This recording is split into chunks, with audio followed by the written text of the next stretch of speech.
لیلۃ القدر کی فضیلت۔ نبی پاک صلی اللہ علیہ وسلم جب پرانی امتوں کی عمریں دیکھیں کہ کسی کی 1000 سال ہوئی، کسی کی اس سے زیادہ ہوئی، تو اللہ کے محبوب علیہ السلام کے دل مبارک میں یہ خیال آیا کہ میری امت کی عمریں تو بڑی تھوڑی ہوں گی، تو یہ کیسے اتنی لمبی نیکی کر سکے یہ؟ تو اللہ تبارک تعالیٰ نے پھر لیلۃ القدر عطا فرمائی۔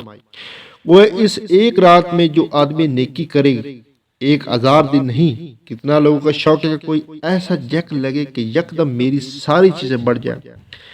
اس پر بھی تو ذرا غور کرے نا، یہ ایک رات 1000 دن سے نہیں، 1000 مہینے سے افضل ہے۔ 1000 ایک دم آپ کی نیکیوں کی عمر 1000 ماہ تک چلی جاتی ہے۔ کتنی بڑی فضیلت کی بات ہے۔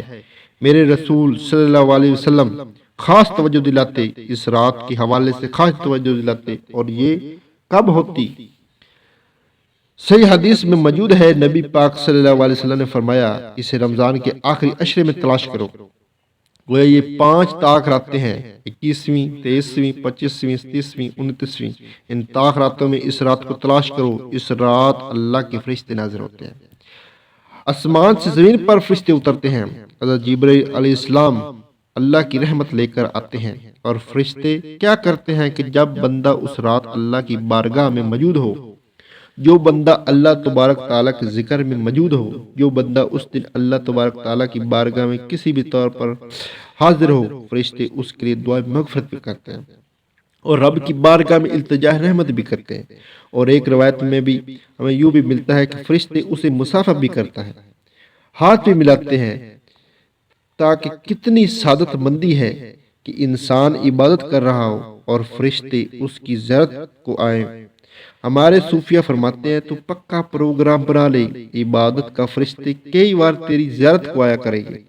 اور پھر ایک بات یہاں بڑی قابل توجہ ہے کہ انسان جب محسوس کرتا ہے مجھے کوئی دیکھ رہا ہے، تو ذرا اس کی عبادت کا اندازہ بھی تھوڑا تبدیل ہو جاتا ہے۔ تو اگر یہ ذہن وہ ہمارا کہ ہمیں فرشتے دیکھ رہے ہیں، اور وہ والی مخلوق دیکھ رہی ہے جو ہماری ڈائری ڈائریکٹ لے جا کے ہمارے رب کی بارگاہ میں پیش کرے، تو پھر کچھ زیادہ ہی توجہ مسلمانی کو ہونی چاہیے، زیادہ ہی انعامات ہونے چاہیے۔ وہ کھو جائے، ٹھیک ہے ہم کمزور بھی ہیں، ہمارے اندر کچھ پریشانیاں بھی ہیں، ہماری بیماریاں بھی ہیں، ہم لاغر بھی ہیں، ہم روح بھی آ جاتا ہے، تھکاوٹ بھی آ جاتی ہے، لیکن لمبی تو بات ہی کوئی نہیں۔ 5 تو طاق راتیں ہیں۔ حضرت عائشہ صدیقہ رضی اللہ عنہ فرماتی ہیں کہ جب رمضان کے آخری عشرہ شروع ہوتا تھا تو نبی پاک صلی اللہ علیہ وسلم اپنی کمر کس لیتے تھے، عبادت کے لیے خود بھی رات کو اٹھتے تھے، ہمیں بھی جگاتے تھے۔ کوئی سونے کے دن تو نہیں، یہ تو جاگنے کے دن ہے۔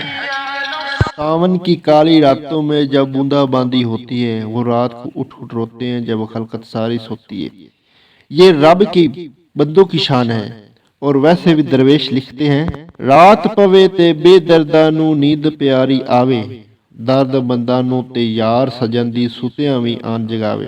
تو یہ وقت ہے خاص وقت، اس بات کی طرف ضرور توجہ کرنی چاہیے۔ اور یہ جو کہا گیا ہے نا کہ فرشتے نازل ہوتے ہیں، اللہ کے حکم سے آتے ہیں، اور ہر کام کے لیے، ہر امر خیر کے لیے آتے ہیں، تو اس میں بھی ہمارے مفسرین نے لکھا ہے کہ وہ تمہارے لیے پورے سال کا فیصلہ کریں گے کہ تمہیں کیا دیا جائے گا، تم کیا حاصل کرو گے۔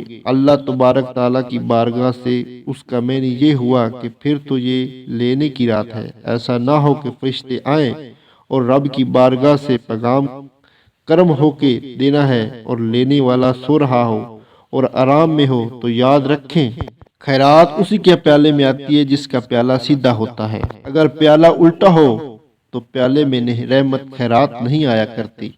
تو پھر اسی کو جو کہا گیا ہے نا کہ یہ سلامتی والی ہے، تو اس میں ایک اور بات بھی ہمارے پر مفسرین نے لکھی ہے کہ اس رات شیطان تو ویسے ہی قید ہے، اس رات بندے کا نفس بھی نہیں اسے تنگ کرتا۔ یہ طاق راتیں اتنی حسین ہے کہ تھوڑی سی بندہ ہمت کرے تو اللہ عبادت کے لیے اس کے دل کو قرار عطا کر دیتا ہے، اسے سکون ملتا ہے، طبیعت ٹھنڈی ہو جاتی ہے، اور وہ بڑے ذوق کے ساتھ اللہ کی عبادت کرتا ہے، خوب بیداری کا مظاہرہ کرے، طاق راتوں میں عبادت اور الہی اللہ کی ذات کو کے ذکر کو یاد کرے اور اسی سے رجوع کرے۔